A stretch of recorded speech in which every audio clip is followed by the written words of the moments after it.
Matthew 5:44, Jesus says, love your enemies. Isa sa mga pinakamahirap maintindihan at mahirap sundin, but just the same, these were the words of Jesus.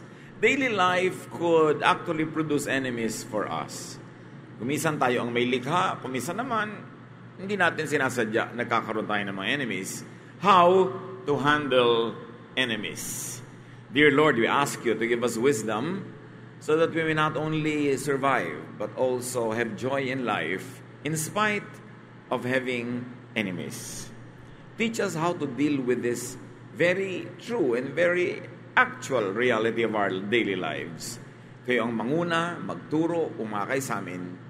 At mga Panginoon, lahat po na aming kakulangan, punan nyo, patawarin nyo po kami sa aming mga kasalanan.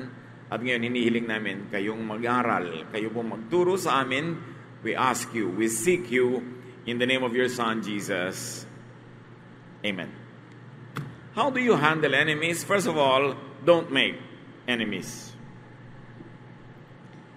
Na gagawa naman ng paraan yan na huwag tayong lumikha, huwag tayo ang magsadya, at huwag tayo ang manguna sa paggawa ng kaaway.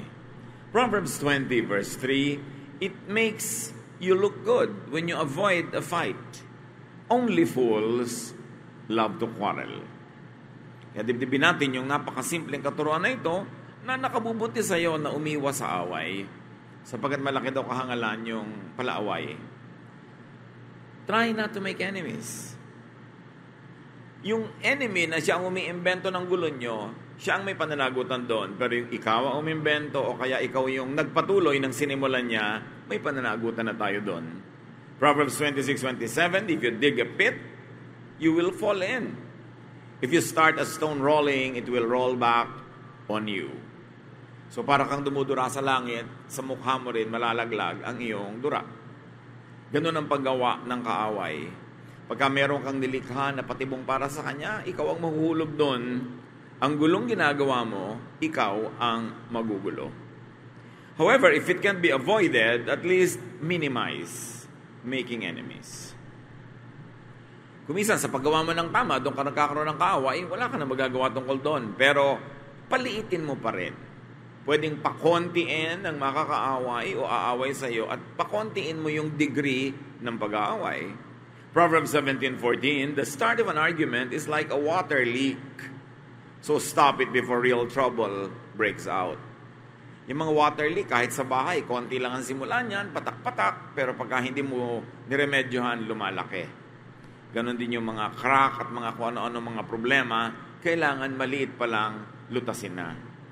Meron palang nagtatampo ng konti, kausapin mo na. Kasi pagka pinanigasan na niya, yung pagtatampo, mas mahirap na magkaayos. Pag meron ka agad na nasabing pangit, agad-agad, mag-sorry ka, huwag mo nang pagpabukasin. Kasi pag tumigas na yung puso nung nasaktan, humihirap para sa kanya ang magpatawad, at humihirap din para sa iyo ang mag-sorry. Pinakamadali mag-sorry right after doing a mistake. Pagka pinatagal mo ng 1 minute, humihirap na, naninigas na yung panga mo, ayaw na magsalita ng sorry. Kaya maging habit natin, pag may damage, solvent agad. Maraming sugat hindi nalalala kung nagsorry ka agad. Proverbs 26:17, it is better to take hold of a mad dog by the ears than to take part in someone else's argument. Nakakita na ba kayo ng asong nauulol? Yung walang kinikilala, kinakagat kahit sino? Sabi, mas madali pa daw gawin na hawakan mo siya sa kanyang dalawang tainga kaysa makilahok ka sa away ng may away. Yung may nagtatalo, nagkakagulo, sasali ka, lalo kung may kakampihan ka pa. Don't make an enemy of people's enemies by taking sides, by getting into the fray. Nananahimik ang buhay mo, may dalawang nag-aaway, sasali ka, di pumasok ka sa gulo. It is unwise. And very especially, kung hindi mo naman talaga naiintindihan yung pinag-aawayan nila. Yung hindi mo kaaway, pag may kinampihan ka sa dalawa nag-aaway, kaaway mo na rin yung kaaway niya. Kaya hindi siya matalinong gawin. Don't worsen current enmity. Kung meron na talagang awayan, samaan ng loob, o nandun na yon, huwag mo nang palalain. Huwag nang buhusan ng gasolina ang siga, ang apoy. Huwag nang palakihin ang pilas ng napilasan na nga. Huwag nang magdadagdag pa ng salita pag merong nag-away. Tumahimik na lang. Because the more you say something, the more the quarrel prolongs, the bigger the trouble gets. Proverbs 22:3, when you see trouble coming, don't be stupid and walk right into it. Be smart and hide. Pag nakikita mo ng usapan papunta sa away, stop it. Shut up, be smart, and hide. Lalo pag mahal mo sa buhay, asawa mo, magulang mo, kapatid mo, kaibigan mo, office mate mo, yung papainit na ng painit ang usapan, stop it. Keep your tongue, hold your tongue, and if you can, walk away. Para lumamig ang ulo nyo pareho. Lumalamig naman yan. Kaya nga sabi nila, if you're angry, count 10. And if you're very angry, count 100. Why count 10? Kasi ang tao, pag nagagalit, may nare-release na chemical sa kanyang blood system na nagpapatapang at nagpapalakas sa kanya. These are survival instincts. Para tayo mag-survive, kung kinakain ka ng leon, hinahabol ka ng tigre, may ahas na biglang gustong tumuka sa'yo, napupuno ng adrenaline ang iyong blood para magkaroon ka ng energy to run away, to fight back, or to do something to save your life. Remnant yan ang ating primitive existence nung unang panahon na napakaraming panganib na nandyan pa sa ating sistema. So pag bigla ka nagalit, nagpanting ang tenga mo, may narinig kang ayaw mo, bigla kang tumatapang. Parang kaya mong sugurin kahit isang batalyong army. Parang kaya mong labanan kahit sino. Pag gano'n ang naramdaman, count 1 to 10. Bakit? Subukan nyo, mag-count tayo. 1, 2, 3, 4, 5, 6. Ilang kayo? 7, 8, 9, 10. Siguradong hupa na ang galit mo bago mag-10. So may sinabing nakakainis ang asawa mo, gusto mong sabihan din ang nakakainis, count ka muna. Yan ang ginagawa mo? Nagbibilang. Count tayo pareho, daddy. Sabi mo gano'n. 1, 2. After 10, matatawa na kayo. Kasi lampas na yung silakbo ng damdamin. Yung tinatawag nila kung isang temporary madness na pwede mong gawin iting defense sa court. Palampasin ang galit. Kasi sandaling-sandali lang, dahil hindi kaya ng body mo na magkaroon ng adrenaline for too long. It takes a lot to get that energy and it will not stay long. So pag nagalit ka, bago ka magsalita, count 1 to 10, gawin nyo yan, it works. At kung galit ka, count 100. Siguradong nakaalis na siya. Gusto mo mang saktan? Hindi mo na masasaktan kasi wala na. Mas mabuti na yon kaysa mamaya. Lifetime ka danunuyo. 5 taon kang nagme-makeup. Hindi pa rin sapat. Kaysa napawalan mo ang iyong galit. So be smart and hide when you see trouble coming. Pag kami galit na galit sa'yo, sinusugod ka, try to be invisible for a while. Be out of sight. Para yung galit niya na dapat ibubunton niya sa iyo, humupa na muna bago kayo magkita. Huwag niyong sasalubungin ang galit ng kapwa. Kasi ang taong galit ay nauulol, nababaliw, nawawala ng katwiran. At maaari kanyang masaktan, pwede ka pa niyang mapatay. It is wise to avoid that kind of trouble. And go for peace.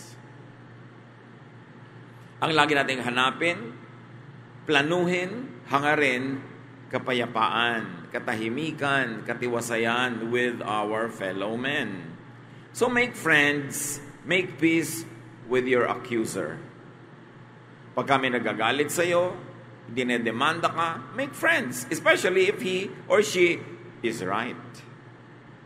Make peace with those that you have wronged. Marami namang taong nagawa natin ng mali, ang hinihintay lang mag-sorry ka.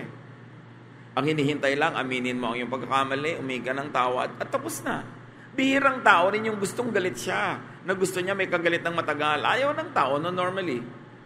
So kung ikaw na maunang magpapakita na gusto mong makipagkasundo, siya man, unless abnormal siya, ay gugustuhin na rin niyang makipagkasundo sa iyo. So 8 out of 10, pag nakipagkasundo ka, makikipagkasundo rin sa iyo. May 2 man na hindi pumayag, at least 2 na lang kaysa 10. Yan yung sinasabi natin, minimize your enemies. Jesus says in Matthew 5:25-26, before you are dragged into court, make friends with the person who has accused you of doing wrong. If you don't, You will be handed over to the judge and then to the officer who will put you in jail. I promise that you will not get out until you have paid the last cent you owe. So kung meron ka pinagkakautangan, makipagkasundo ka na agad. Kahit mga credit card na di nyo mabayaran, mga utang na di nyo mabayaran, bago kayo ilagay sa collection department o bago nyo ko i-turn over sa collection agency, makipagkasundo na kayo sa bangko. Kung gaano katamis ang ngiti ng bangko pag nagbubukas kayo ng account, at kung gaano kasarap ng mga pag-uusap nila pag nagbubukas kayo ng credit card account. Kung minsan may kape pa, gano'n naman kabalasik ang mga pangungulekta nila pag 2 araw na kayong hindi nakakabayad. Papangit ng papangit ang salita. At kung kayo'y taong maramdamin, daramdamin nyo, masasakatan kayo sa mga sulat ng bangko. Para ba kayong kriminal na hinahabol na nagtatago? Kaya bago mangyari yon, pumunta ka lang sa manager ng bangko o sa inyong bank relations officer, sabihin nyo na ang inyong istorya, makipagkasundo na kayo dahil makikipagkasundo sila kaysa magpunta pa kayo sa court. Hindi kayo makabayad ng malaking utang, sabihin nyo talagang wala akong ibabayad, kahit mo ako kagatin, kahit mo ako kainin, wala akong ibabayad. So, makikipagsettle ako sa iyo, maghuhulog ako ng ganito over this kind of period, and 99% of the time, they will give it. Kesa maging legal issue yan. Iba ang nakikipagkasundo. Baka naman nagkaroon pa kayo ngayon ng ideya kung paano kayo manunuba ng mga utang. Dahil siyempre, kailangan bayaran nyo talaga yan. Importante yon. So, makikipag-ayos. Magandang policy yun sa buhay. Huwag niyong takasan ang naniningil sa inyo dahil lalong nagagalit. Pagka nandyan, harapin nyo. Sabihin niyo ang katotohanan. Makipag-usap kayo at kung nagalit siya, pasensya kayo kasi may utang kayo, hindi niyo nababayaran. Pero para pagtaguan niyo yon, humahanap kayo ng gulo. Kasi challenge niyo siya na lahat ng kapangyarihan, lakas at koneksyon niya, gamitin niya para kayo maparusahan.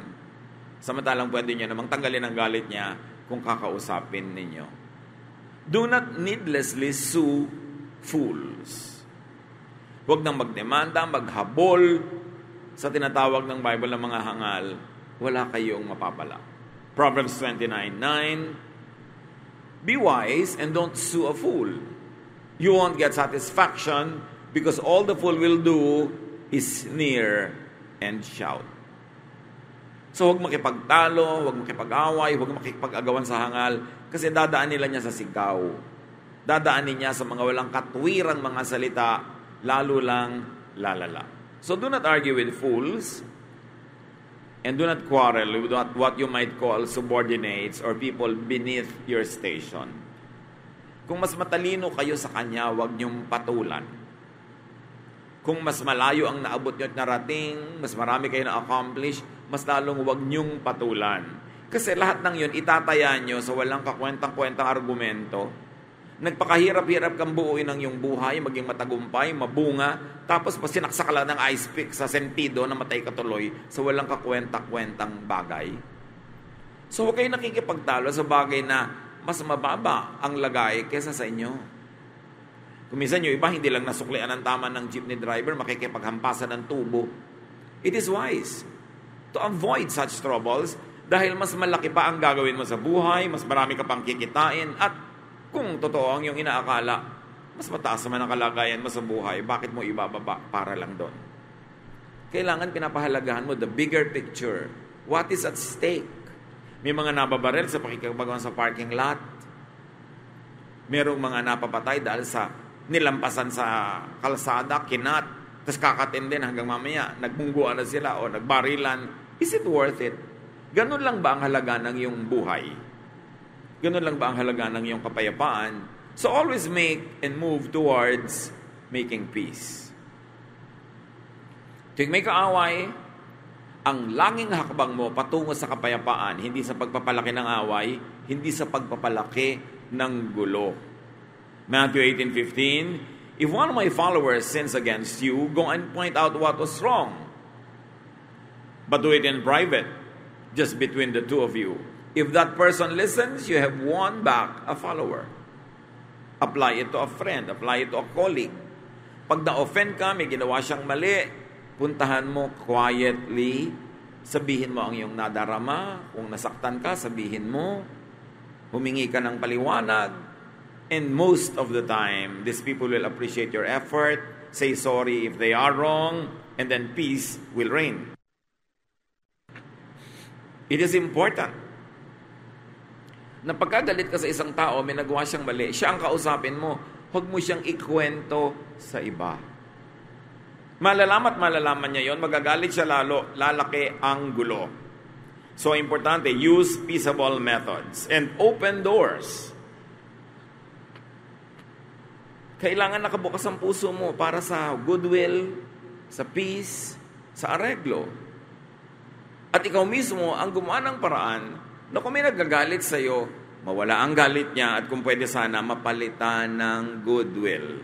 Proverbs 25:21-22. If your enemies are hungry, give them something to eat. And if they are thirsty, give them something to drink. This will be the same as piling burning coals on their heads, and the Lord will reward you. So pagka may kaaway ka daw, nagugutom, pagkakataon mo na yon, may ibibigay kang pagkain, ibigay mo. May kaaway ka, uuhaw, chance mo na. Meron kang ibigay mo yung maiinom niya. Sabi ni Jesus, para mo rin siyang binigyan ng mga bagang nag-aapoy at sinunong mo sa kanyang ulo. Akala nung iba, tinorture mo yung tao. No. Nung araw, walang lighter, walang posporo, walang mga automatic na pinanggagalingan ng apoy. So dapat ang bawat bahay, merong laging burning stove. There is always a piece of wood burning in the stove para pag namatay ang mga ilaw niya, lalo sa gabi, may pagkukunan siya ng apoy. Pag magluluto siya bukas, paano siya gagawa ng apoy? Kailangan merong maliit na apoy doon, napapalakihin na lang niya. Pero kung minsan, namamatay yun. So pupunta ngayon sa iyo ang kapitbahay mo, sunong-sunong niya yung kanyang palayok na lalagyan ng baga, hihingi sa iyo ng bagang nagliliyab o nag-aapoy. Pag nilagyan mo yung sunong-sunong niya na palayok ng bagang nag-aapoy, ibig sabihin, binigyan mo siya ng fire, binigyan mo siya ng bagong pang-start ng kanyang ilaw o ng kanyang pagluluto. So, ginawan mo siya ng pabor. So sabi, giving drink to your enemy, giving food to your enemy is like heaping burning coals on their heads. Pag binasa mo kasi yan, nang hindi mo naintindihan yung cultural context, akala mo sinunog mo yung bumbunan niya, pa naging bibing ka siya. Nakaganti ka tuloy. No, it is good for these people to have the fire coming from you. At ang mga tao nung araw, sinusunong nila talaga yung baggage nila, bihira nilang hinahawakan, kasi their hands should be free to hold on to whatever. Kung minsan bumababa sila ng mga bangin-bangin, may landas-landas, dapat yung kamay nila free. So, nasa ulo nila yon. So, build bridges. Sabi nga nila, people are lonely because they build walls instead of bridges. Para tayo mga island tayo mga tao, choice mo, gagawa ka ba ng bridge para mag-connect ang ibang tao o gagawa ka ng wall para hindi sila makapasok sa iyo at kaya lang ikaw din nakulong sa sarili mong wall. And this wall can be your ugali, asal, kakulangan ng pakikipagkapwa. Proverbs 15:1, a kind answer soothes angry feelings, but harsh words stir them up. Pag may nagagalit sa'yo, nagtatanong, naninita, pag mabait, malumanay ang iyong sagot, humuhupa ang kanyang galit. You are building bridges. Pero pagka pabalang-balang ang sagot mo, lalo siyang magagalit, you are building walls para hindi kayo magka-connect at magkasundo kahit kailan. So, napakahalaga ang pagpili ng pangungusap. Kahit mga galit na tigre, mga nauulol na aso, may dog whisperer. Merong marunong bumulong ng tamang timpla, tamang volume, tamang tunog, pati galit ng mga aso, matitigas sa ulo mga aso na paaamo. Napakahalaga ang pamimili ng salita. Kaya mabuti pa, pagkagalit ka, huwag kang magsasalita eh. Dahil ang laki ng opportunity, chance, na mali ang masabi mo. Nasaktan ka. Ang tendency ng maraming tao, manakit din in return. Pero nasaktan ka, the best is to keep quiet. At pag malamig na yung ulo mo, tsaka mo na lang sasabihin, alam mo, nasaktan ako, na-offend. Kaya sasaktan mo rin siya. Kasi nangyayari na may ginawa siyang mali sa'yo, pero yung sagot mo, mas mali. ang ending tuloy, kahit siya ang unang gumawa ng mali, ikaw pa tong sa dulo ay humihingi ng tawad at nagsasorry. Kaya, pag may gumawa ng mali, chance mo na to have the higher moral ground. Ikaw ngayon ang magpapatawad kasi siya ang gumawa ng mali. May iisip din naman niya yon. Pero ang sagot mo sa ginawa niyang mali ay mali din, mamaya ikaw na ang hihingi ng tawad at siya na ang magpapatawad sa iyo kahit siya ang nagsimula ng gulo. It is wise to be quiet. Kaya sabi nila, speech is silver, silence is gold. There are moments when being silent is much more desirable than being eloquent. Proverbs 25:9-10, when you and someone else can't get along, don't gossip about it. Others will find out, and your reputation will then be ruined. May kasamaan ka ng loob, bakit kailangan mo ipamalita sa iba? Naghahanap ka ng kakampi, awa, lahat yun negative ang reflection sa iyo. Nakakahanga yung tao na ang tagal palang may dinadala na gulo, sinasarili lang niya, tapos nalaman mo, hindi siya ang nagbulgar sa iyo, pero hanga ka, hanga naman ako sa taong to, meron pala siyang niloloob lang, hindi na niya inilalabas pa para gumulo. Pero yung taong punta na dito, punta doon, dapo doon, nagdadala ng masasamang balita laban sa kanyang kaaway, wala namang humahanga sa ganong tao. Hindi rin naman yung nagkakaroon ng kakampi. Lumalala lang ang sitwasyon. So kung may kasamaan ka ng loob, kung may sasabihin ka, dapat sa kanya mo lang sabihin at hindi sa iba para umayos. Although, pwede kang merong pwedeng pagsabihan, kung napagkakatiwalaan, have and send ambassadors. Lalo sa culture natin, madalas kailangan mo ng padrino, go-between, meron kang gustong kausapin, hinga ng sorry, magsasorry ka, o gusto mong ipahayag na na-offend ka. When you have a good ambassador, your problem is already half solved. An ambassador is someone who will represent you correctly and faithfully para yung magandang resulta ang mangyari at hindi yung pangit ang lumabas. 1 Samuel 19:4. The next morning, Jonathan reminded Saul about the many good things David had done for him. So itong si Saul, gusto niyang patayin si David, ipinaalala sa kanya ni Jonathan na maraming ginawang mabuti sa iyo si David. 2 Samuel 14:28, Absalom lived in Jerusalem for 2 years without seeing his father. He wanted Joab to talk to David for him. So gusto niyang may mamagitan para magkasundo sila. Pero, tandaan niyo mga kapatid, choose your ambassador very well. Kasi merong mga, kausapin mo naman si ano. Nung kinausap niya, lalong nagalit. Lalong nag-away kayo kasi hindi siya marunong magsalita. O kaya talagang likas siyang intrigera o intrigero na sa pagsasalita niya, pangit ang lumalabas, lalong nagagalit yung kausap niya. Kaya kung kayo ay mapapakiusapang maging ambassador o kaya meron kayong opportunity without being asked, be a good and a faithful ambassador. Pag may gustong ipasabi sa inyo si A kay B, yung gustong sabihin ni A ang sabihin nyo, hindi yung gusto nyo. Because as ambassador, you should speak for the person you represent, not for yourself. At maraming nagiging gulo dahil nakikialam yung ambassador, tinutwist niya yung message, iniiba niya ang dating, na iba na yung nuance, na iba na yung shade of meaning, hindi na desirable ang naging effect. Kung kayo ay mapakiusapan, mapagtiwala ang mamagitan, tiyakin yung buti at hindi sama ang magiging bunga ng inyong ministry, ng inyong paglilingkod sa inyong kapwa. And if you want to be at peace with many people, always be ready to make peace offerings. Magbigay ka ng mumunting bagay na thoughtful, ma-appreciate, o kailangan ng tao, malakas yun na magpahupa ng galit. Sabi nga ng Proverbs 21:14, a secret bribe will save you from someone's fierce anger. Kailangan marunong ka magpadulas. Marunong ka magregalo. This is not to corrupt justices. Yan ang masamang bribe. Nagpa-bribe ka para yung case mo, masama ka, ikaw ang manalo. Yan ang masamang bribe. Pero yung medyo mabagal-bagal at napakabagal ng clerk, inabutan mo ng butong pakwan, bumilis, hindi na masama. Na-motivate siya dahil ginanahan siya. Hindi lahat ng uri ng pagbibigay ng ganito ay masama. Masama ang bribe if it distorts justice. If it gives you a bad and an edge that is not justifiable.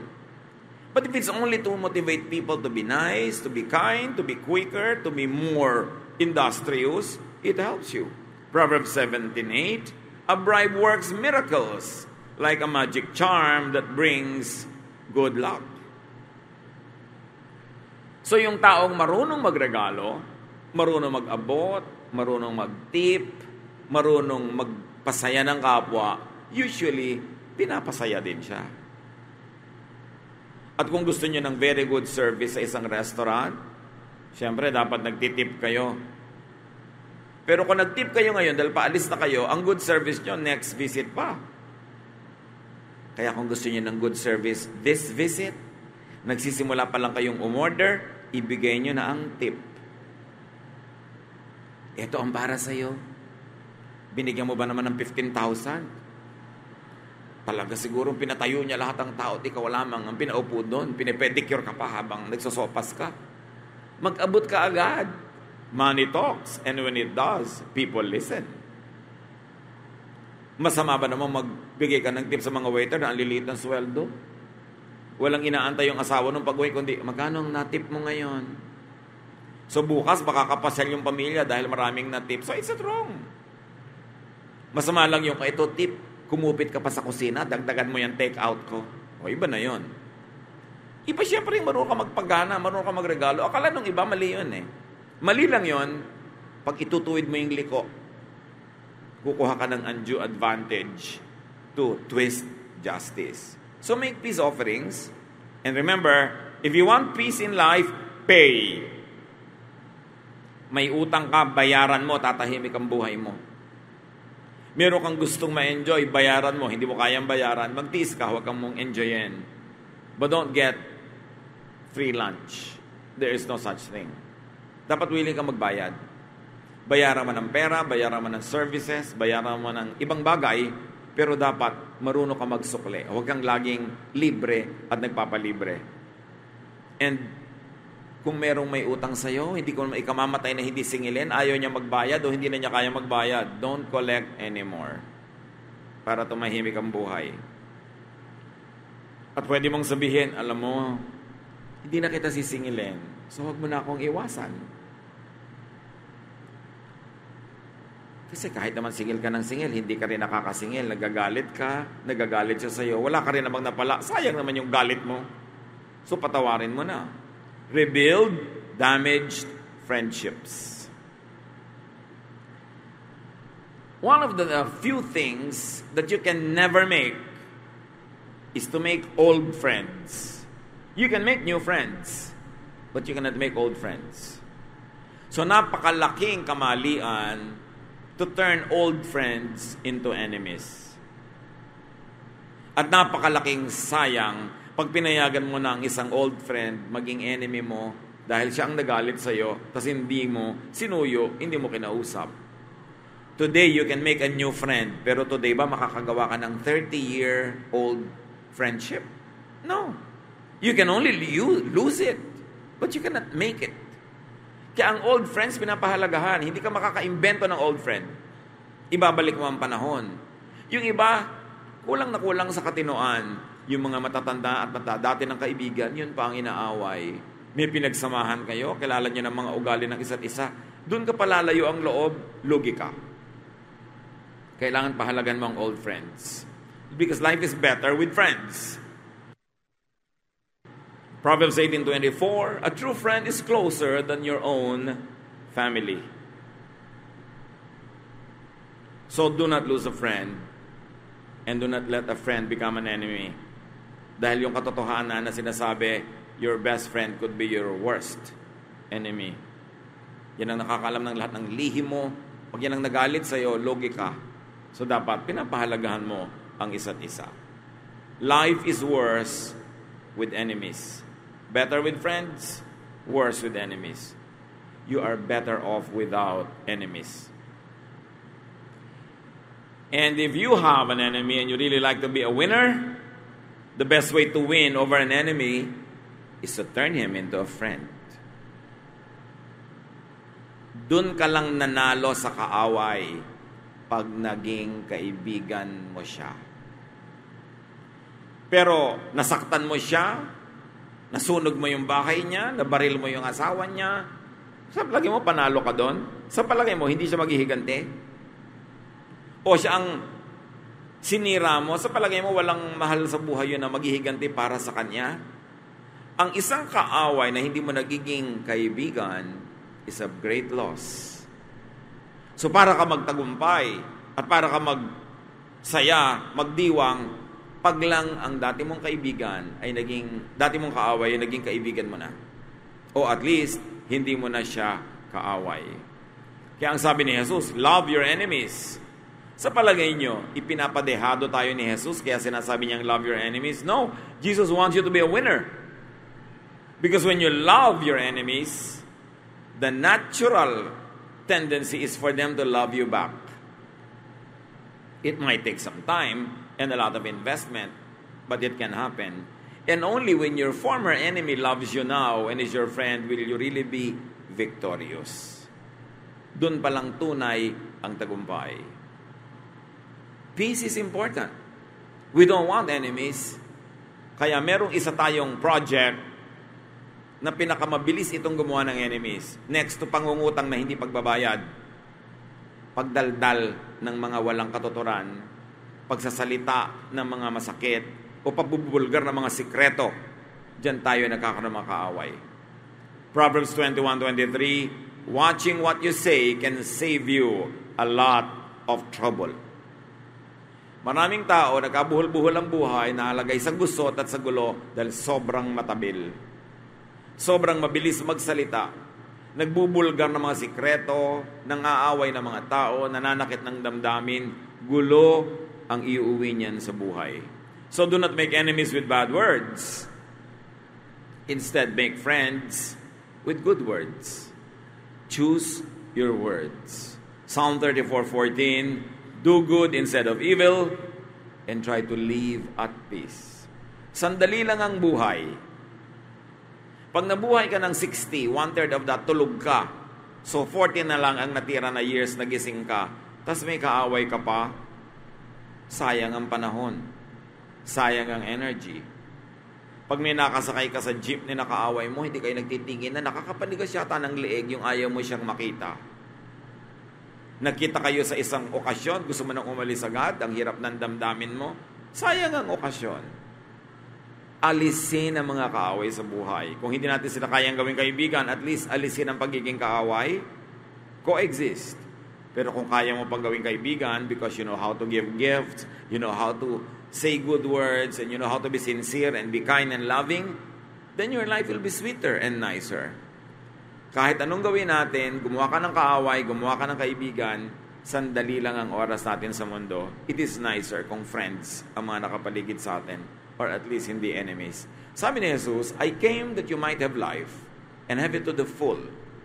And one of the secrets, of course, is being loved by others and loving others, because life becomes infinitely nicer and better when there is love, or at least goodwill going around.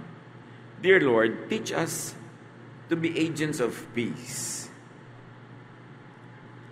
Turuan niyo kami, Panginoon, na suriin ang mga sarili namin, makita namin kung ano sa mga pananalita, gawi, asal namin ang lumilikha ng kaaway, at ito'y maituwid namin, maitama. Ipakita niyo rin ang mga pamamaraan namin na mabuti, nakagagawa ng mga kaibigan, napapamahal kami sa kapwa, at nang ito'y lalo namin ma-develop. Mga anak niyo kami, O Diyos, we should be agents of peace. We must be loving. And because you love us, you want us to get loved as well. So teach us to be lovable.